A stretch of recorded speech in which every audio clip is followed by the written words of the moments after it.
자, 이제 정치권의 반응 살펴봅니다. 더불어민주당, 자유한국당의 목소리 차례로 듣죠. 먼저 더불어민주당의 강병원 원내대변인, 안녕하세요. 예, 강병원입니다. 오늘 어떤 장면이 가장 기억에 남으세요?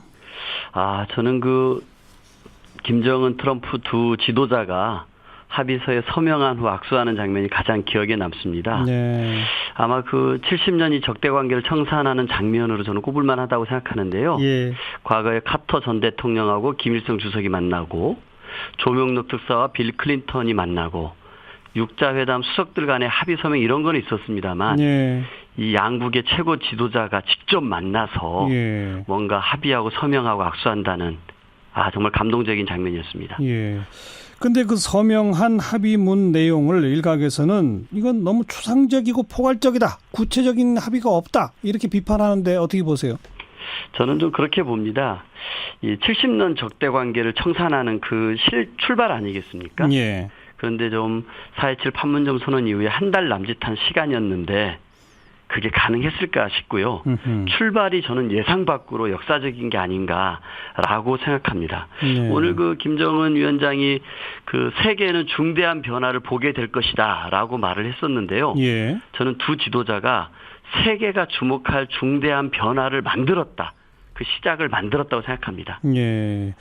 CVID 한쪽은 이제 완전하고 검증 가능하고 되돌릴 수 없는 비핵화고, 그다음에 CVIG 그건 이제 완전하고 검증 가능하고 되돌릴 수 없는 제재 보장이고. 근데 CVI는 다 빠졌어요. 그죠? C는 들어갔죠. 완전한만 들어갔죠. 그건 어떻게 보십니까? 저는 이 C라는 말, 완전한이라는 말이 저는 V도 I도 다 포괄하는 말이라고 생각을 합니다. 네. 아마 CVID와 CVIG가 협상의 큰 줄다리기였을 수도 있다고 생각합니다. 그런데 일단 트럼프가 얘기를 합니다. 미국 입장에서 포기한 것이 없다. 아하. 그래서 완전한 비핵화 이행을 약속받았다는 점에서 굉장히 긍정적으로 평가를 했고요. 예. 그리고 CVID 단어 자체는 중요하지 않다고도 얘기를 합니다. 예. 그리고 시간이 부족했다는 면도 인정을 했고요. 예. 저는 그래서 이 완전한 비핵화와 체제 보장을 양 정상이 주고받았다는 것은 예. 이 포괄적인 협상의 타결을 합의를 한 것이고요. 예. 아마 단계적 접근을 해가겠다라고 하는 많은 얘기들을 나눴을 것이고, 거기에서 완벽한 선언 합의를 하기에는 시간이 좀 부족했던 거 아닌가 싶습니다. 네. 그러다 보니까 평양 가겠다, 백악관 와라, 이런 얘기 한 거 아니겠습니까? 그렇죠. 그렇죠.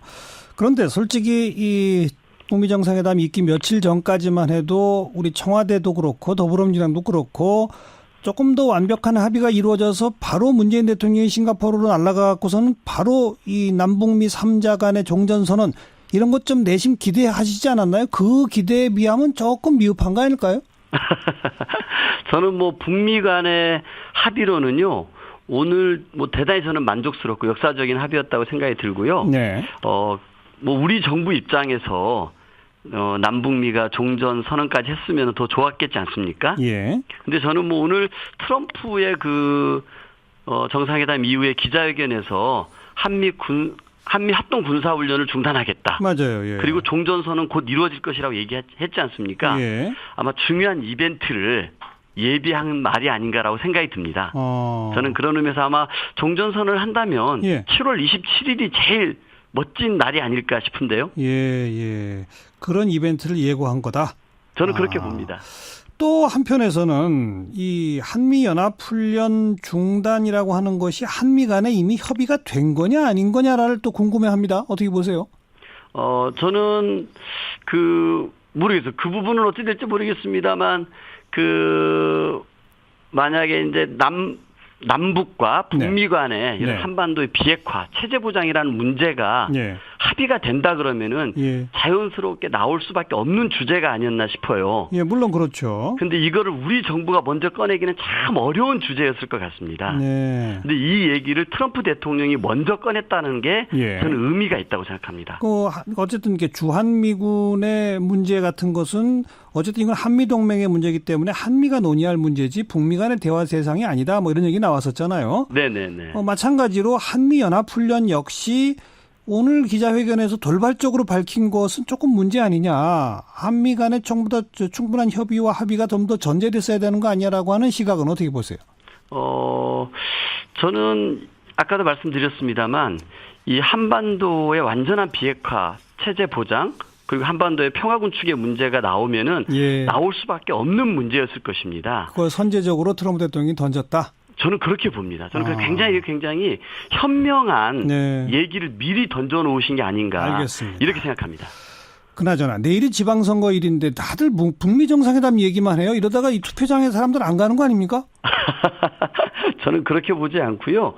지금 뭐 이렇게 저희 더불어민주당 쪽으로 여론조사라든지 이런 걸 보면은 분위기가 나쁘지 않습니다. 저는 왜 그럴까를 좀 살펴봐야 한다고 생각합니다. 그것은 아마 이 촛불이 만든 게 문재인 정부였고요. 문재인 정부가 지난 1년 동안 정의로운 나라를 만들기 위해서 끊임없이 노력을 했었습니다. 그리고 한반도의 평화를 위해서 노력을 했었고요. 이런 문재인 정부에 대한 노력에 대한 지지가 모아지고 있는데요. 그 결실들이 4.27로 5월 26일 날 2차 남북 정상회담으로 그리고 6월 10일 오늘 북미 정상회담으로까지 연결되고 있는데요. 저는 이런 모습이 대통령에게 더 힘을 실어줘야 한다라고 하는 국민적인 열망으로 더 모아지지 않을까 생각합니다. 그러면 이런 회담 결과가 선거 투표율도 더 높인다? 저는 그렇게 봅니다. 이번에 그 사전투표가 20.14% 나왔지 않습니까? 그렇죠. 지난 지방선거에 비해서는 한 뭐 9% 이상 높게 나온 것이었는데요. 저는 거기에 한번 눈여겨보신다라 그러면은 그게 창피해하는 보수들이 나온 표일까 아니면 정말 이 정부가 하고 있는 것에 힘을 실어주려고 하는 적극적인 투표층이었을까 봤을 때 저는 정부에게 힘을 실어주려고 하는 국민들의 마음이라고 생각합니다. 그래서 몇 군데 이길 것 같습니까? 17개 광역단체장 가운데서는. 뭐 저희 당에서 뭐 14 플러스 알파라고 했는데요. 저도 뭐 그렇게 좀 생각하는데요. 저는 욕심 낸다면 한 15 정도에 한번 국민들의 마음을 믿어보고 싶습니다. 재보궐 12곳은요? 저희가 이제 경북 김천에는 저희가 후보를 출마시키지 않았는데요. 어쨌든 저는 자유한국당은 한석도 못 가져가지 않을까 생각합니다. 그럼 나머지는 다 더불어민주당 11곳, 그다음에 경북은 무소속? 여기까지 듣죠. 고맙습니다. 감사합니다. 더불어민주당 강병원 원내대변인이었고요. 이번엔 자유한국당 성일종 원내부대표 연결합니다. 안녕하세요. 안녕하세요. 성일종 의원입니다. 자, 오늘 북미 정상회담 우선 총평을 해주신다면요. 우선 평화의 모두를 조성하는 이런 느낌을 준 거는 맞는데요. 그 회담 내용에 핵심이 빠져 있다. 그래서 과연 이 트럼프 대통령이 미국으로부터 앞으로 미국 내에서 일어나게 될 또 문제를 제기할 때에 굉장히 위험에 처할 수 있겠구나 하는 생각을 했고요. 기본적으로 CVID가 핵심 사항인데 이게 빠졌기 때문에 앞으로 여러 진행 과정에서 지난하게 충돌하고 굉장히 어려움이 많이 있을 거로 생각을 합니다. 뭐 기자회견에서 기자들도 그걸 여러 차례 물었는데 트럼프 대통령은 이미 합의문 안에 그 CVID가 다 들어가 있는 거다. 그리고 시간이 부족해서 그게 빠졌을 뿐이다. 뭐 이런 식의 표현으로 답변들을 했고 명확하게 이건 이미 다 들어가 있다라고 답변했는데 트럼프 대통령의 답변으로도 충분치가 않다. 이 말씀인가요? 북한의 태도를 보면 옛날에 제네바 협정 또 그 이후에 여러 가지 사건들을 봤었을 때 그 협의문들이 여러 진행 과정에서 깬 선례가 많이 있습니다. 그래서 그러한 북한이 그동안 해왔었던 국제사회하고 맺었었던 약속들에 대해서 깬 것을 보면 이 또한 선언적인 의미가 있지만 아마 그 이후의 과정에서 똑같은 그런 패턴이 충분히 반복될 수 있다라고는 우려를 하고 있습니다. 뭐 김정은 위원장은 거듭해서 이제 과거의 북한과 다르다는 식의 이미지도 그 과거의 북한과 다를 것이다라고 하는 주장을 많이 폈는데 그 점은 어떻게 보세요? 저도 그 부분에 대해서는 우선 폐쇄 국가에서 이 개방세로 가겠다라고는 시그널 그리고 이 은둔적인 의미에서 서방세계로 나오는 의미 이런 부분에 있어서는 미국도 약간의 변화가 있는 거 아닌가 하는 생각을 갖고 있는데 예. 핵이라고 하는 이걸 가져야 이러한 큰 흐름으로 가는데 담보가 될 수 있다라고 생각을 하는 것 같아요. 그래서 이 부분에 대해서 일단 흐름은 그쪽으로 가는 방향을 잡은 것 같은데 예. 이 흐름을 제어하기 위한 핵심적인 거 핵은 포기 안 할 것이다 이렇게 생각을 하고 있습니다. 그러니까 핵은 절대 포기 안 한다. 핵을 가진 채로 개방으로 간다. 이건가요? 그렇습니다. 그럴 가능성이 높다고 예측합니다. 그게 근데 가능할까요? 그걸 미국이 용인할까요? 이제 그런 과정을 거치면서 미국과 협상을 하겠지요. 예. 그래서 지난하다고 보여집니다. 예. 조금 아까 또 한다고 하면 예. 미국을 향하고 있는 미사일이나 핵에 대해서만 해제를 하고 예.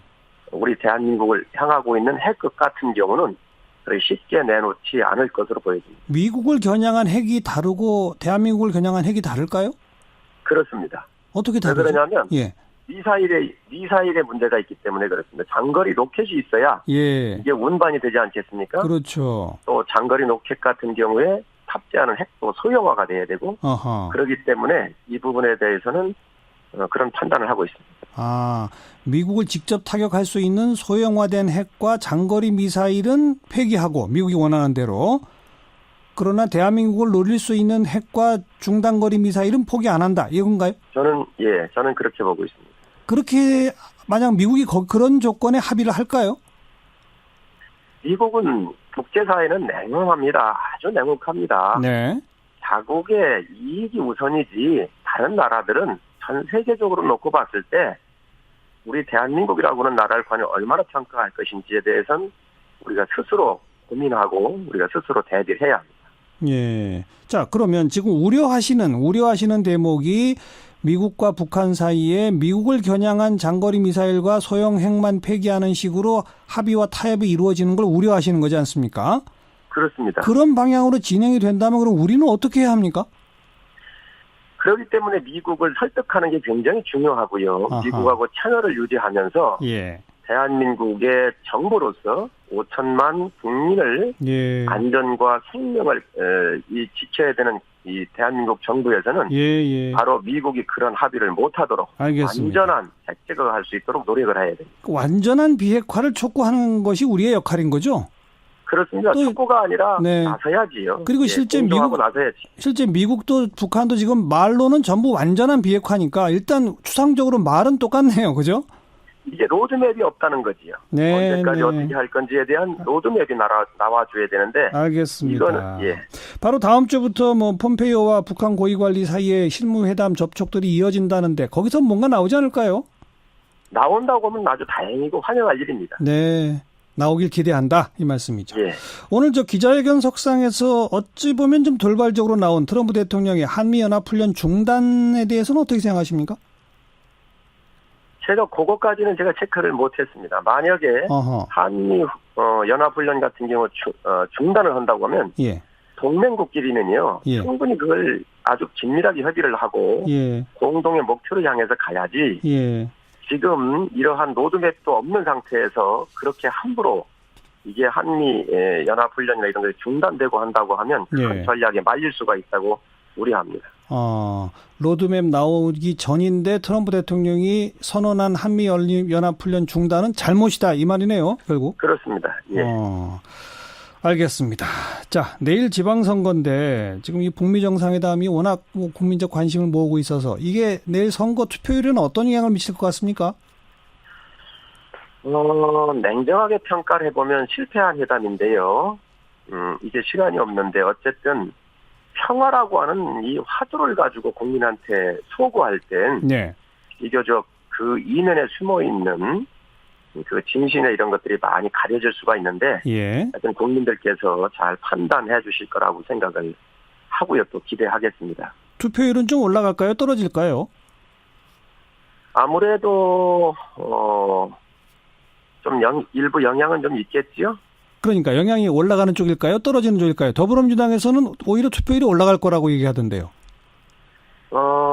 지금 사전 투표율이 예년보다 좀 높았지 않나요? 그렇죠. 그래서 이런 여러 가지를 고려해 보면 그냥 평년보다는 약간 올라갈 수도 있겠다는 생각을 가지고 있습니다. 예.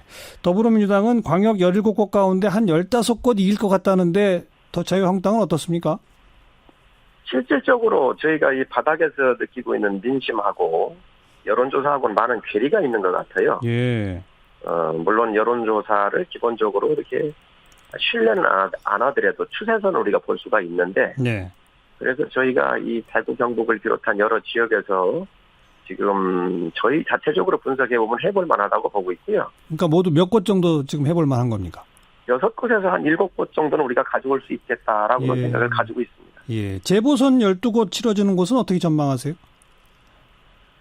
재보선은 그래도 송파도 저희가 상당히 선전하고 있고요. 예. 충청도에 있는 우리 천안 갑이나 병 같은 경우도 비교적 선전을 하고 있어서 예. 기대해 볼 것으로 생각합니다. 알겠습니다. 여기까지 말씀 듣죠. 고맙습니다. 네, 감사합니다. 자유한국당 성일종 원내부대표였습니다.